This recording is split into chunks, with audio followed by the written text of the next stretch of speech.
Assalamualaikum warahmatullahi wabarakatuh. Perkenalkan, saya Nabila Widyaningsih dari kelas Agroteknologi B.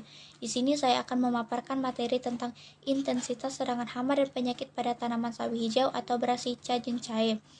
Tanaman sawi hijau berasal dari famili Brassiaceae, merupakan tanaman semusim yang dapat tumbuh di berbagai tanah, baik di dataran tinggi maupun dataran rendah.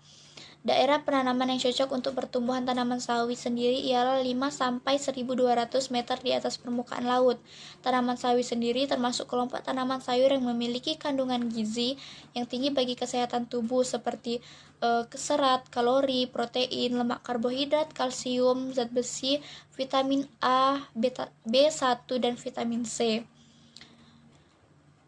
Produksi sawi dari tahun ke tahun mengalami penurunan. Hal ini dapat kita lihat pada data BPS Provinsi Bengkulu pada tahun 2012, bahwa produksi pada tahun 2007 sebesar 220 ton per hektar, dan ini mengalami perubahan yang signifikan.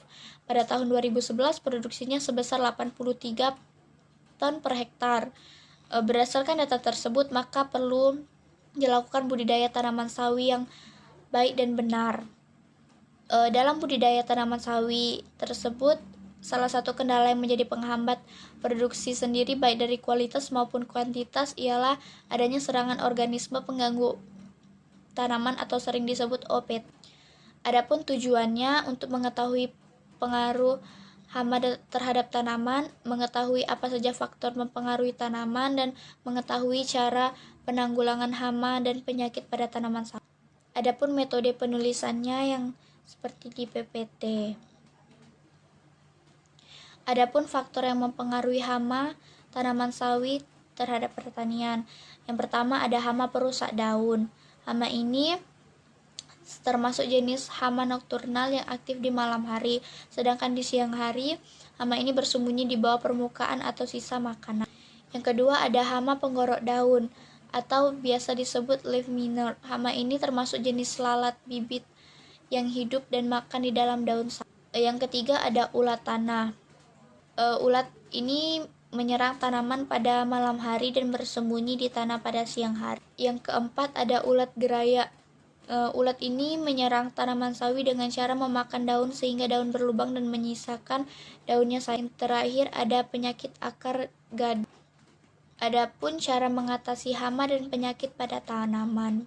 Pertama ada pengendalian mekanis, yaitu mengendalikan hama dan penyakit secara mekanis dengan cara tindakan nyata untuk mengurangi hama dan penyakit.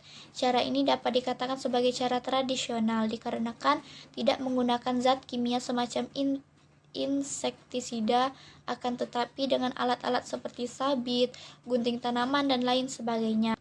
Yang kedua ada pengendalian biologis, yaitu mengendalikan hama dan penyakit menggunakan predator untuk memangsa para hama tersebut. Dan yang terakhir ada pengendalian kimia, seperti namanya itu, apabila cara sebelumnya tidak membuahkan hasil yang maksimal, maka cara ini dapat dilakukan. Yang selanjutnya ada hasil dan pembahasan.